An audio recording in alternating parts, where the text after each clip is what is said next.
Hey everybody, Scout Crafty here again, midweek Wednesday. Hope you're doing well. We have a interesting show planned for you today. We just finished doing Terry Benko's beautiful Century motor on Monday, and you all seem to enjoy it. And thank you so much for taking Terry over the 3,000 subscriber mark. He's now quite a bit over. I appreciate that. And also, because it was a dirty job, I want to do something a little bit more clean today. I want to do a project that we can all do in the shop, and this is a shop project that anybody could do. And I've been thinking about this for a while, so we're going to knock it out and hopefully have a lot of fun. Let's get started right away.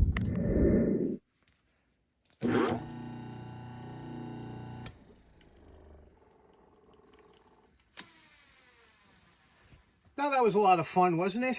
Okay, so for today's project, you might remember that the other day I ran out of my tub of towels, my original container that I bought that has 90 wipes, but don't worry, I have a second one that's been waiting in the wings, and I just ordered another one off of Amazon, so I'm covered. I love the product, and also here was another product I used to love, Goop. Always loved Goop, right? We've used it, grown up with it.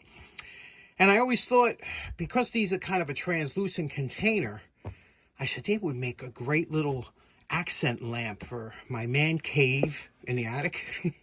And so I said, let me throw one together. This would be a lot of fun. You could do this with any item that you like that has a translucent container. You can do it with anything that you grew up with, and we'll try a few different ones. But down here, I gathered up some items that I might think that I was going to use. Now, you could make a plaque and put a bulb, a socket on it, and put a hole in the bottom and put it over. But I'm going to try and just do it with as little work as possible. So I gathered up some of these. These are surface mount sockets, and I bought these for a project a long time ago, and I didn't use them.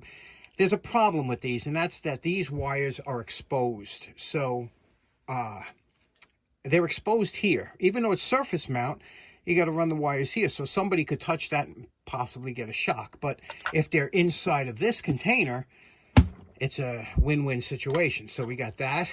These bulbs here, LED bulbs, 1 watt. These are the bulbs that you see hanging in the yards, string light bulbs. I buy them by the case at like 25, very cheap. And the same thing with these. These are LED bulbs. These here are C7, which were like Christmas light bulbs, but they're LED, use, I think, less than 1 watt, and that would be good for something like that. Now, there are different type of sockets you can use, and for example, this here, this fixture, this socket, is for a candelabra bulb, which is what you need for the C7, and you could use that, mount that inside a container, or I'm going to try mounting this. It might stick out of the back a little bit or whatever, but I don't mind. But I have a bunch of these that I got to get rid of. Sometimes you just want to throw something together with some stuff you have down the bay. You know, I can't tell you how many projects I've done just to use some of the items that I have excess of. So first thing we got to do is clean up these containers, because there's some residual goop. The good thing is that this stuff cleans up easy because it's all soap products. Some of the fun of figuring out how you're going to do this is it triggers the mind into thinking, and also finding some of the stuff. Some of the stuff I haven't used in a while, like these. I bought these many years ago, grommets from American Science Surplus. I bought it was a store that used to be online. And using the right grommets are always, whenever you get to use a grommet, it's like a nut driver. Maybe we'll get to use both of them today. So we got everything set up. We cleaned all the tubs here. They clean up real nice because, like I said, there was nothing in there that would make them really dirty, but they just get dirty because you're handling them. Usually your hands are all greasy when you grab it. So we got that all cleaned up. Now we're going to work on each one. We're going to figure out how we're going to put in. One thing you have to be leery of is we're going to mount these sockets at the bottom of the tub, right? And we're going to have a screw coming out of the bottom. You have to make sure you get a screw with a very shallow head. You see how flat that head is? Because you only have maybe 1/8 of an inch here, and the head has to be thinner. Can you see that? Has to be thinner than the lip here, or else when you put it down, it's going to rock on those heads. So we'll put them in. We got the washers, we got the nuts. Let's get started. Now, in order to get the holes correctly drilled, we want to center our socket, use the bottom here, mark out 2 holes, drill it, and then we'll put it in this way. Now, I like to pick a drill when I'm doing a project for different projects. Today, we're going to be using our Craftsman 3/8 inch drill, vintage. This is a nice one. We'll use this today.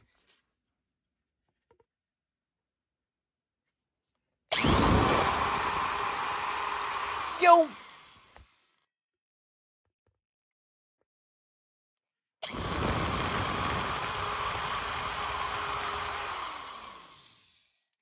Now, when you're going to drill a hole for the grommet, in order to get the right size hole, a grommet has a profile to it. If you could see here, there's a groove cut in there.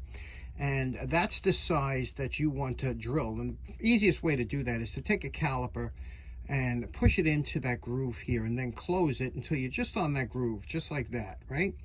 And then pull this out, find a drill bit that fits very close to there, and use that. And that's the best way I can. Now, when you're drilling out in the plastic, don't try and drill it one step. You got to work your way up. Start with smaller bits and work your way up, because plastic has a tendency sometimes to crack.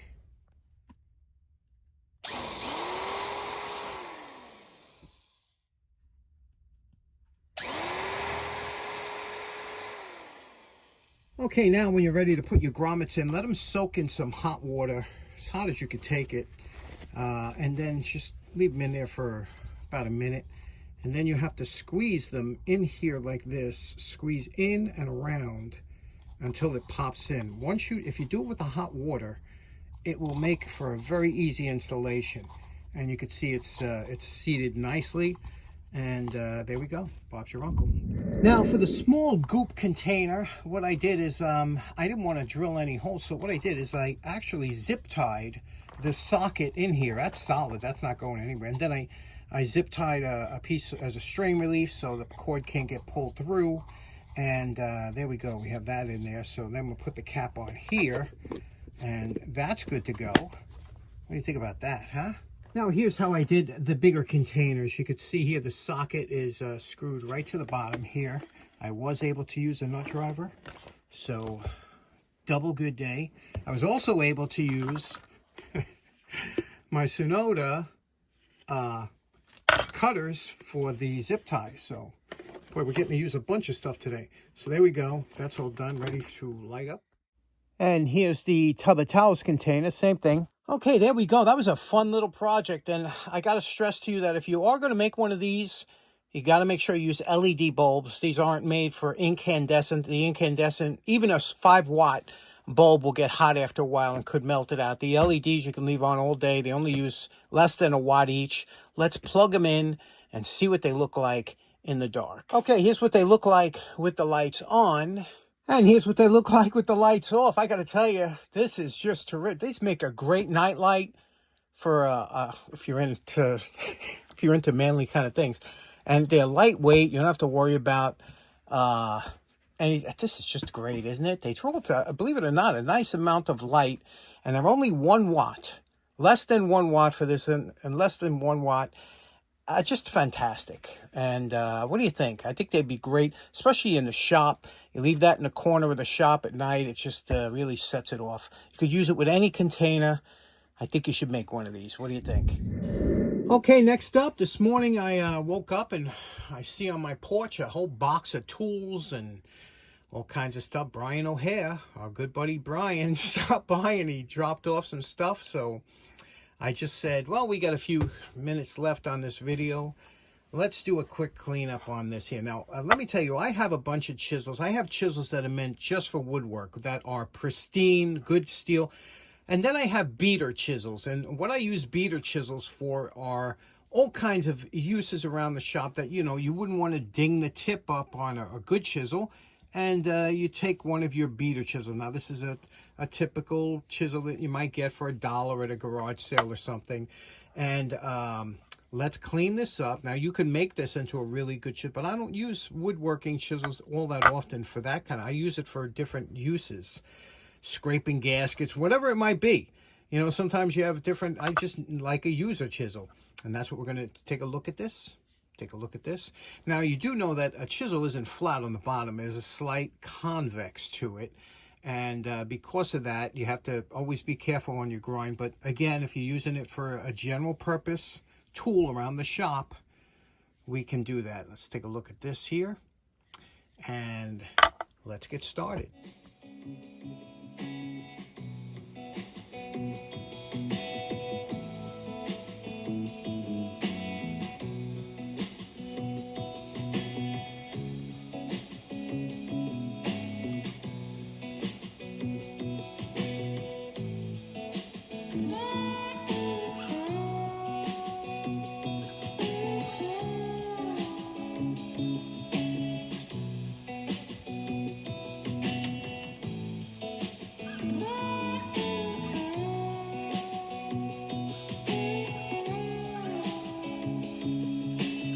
And we're calling this project done. Now, you could easily spend 4 or 5 hours on a chisel just getting it back, but again, this one here, you see what we did? We cleaned up the handle. Remember what the back looked like. Always like doing the back up. Back came out nice. And we just got rid of the rust on here. There was a lot of rust. Didn't get it to a mirror finish, but acceptable. Got rid of the rust. Kept that concave that's in here. And we just didn't sharpen it. But just from getting the angles back, it will be somewhat sharp that it will cut. But there we go. What do you think? This one is good. Let's see how she works. Now, like I said, I did not sharpen this. So this is not sharpened, but just the angles coming back, you could see that it will operate.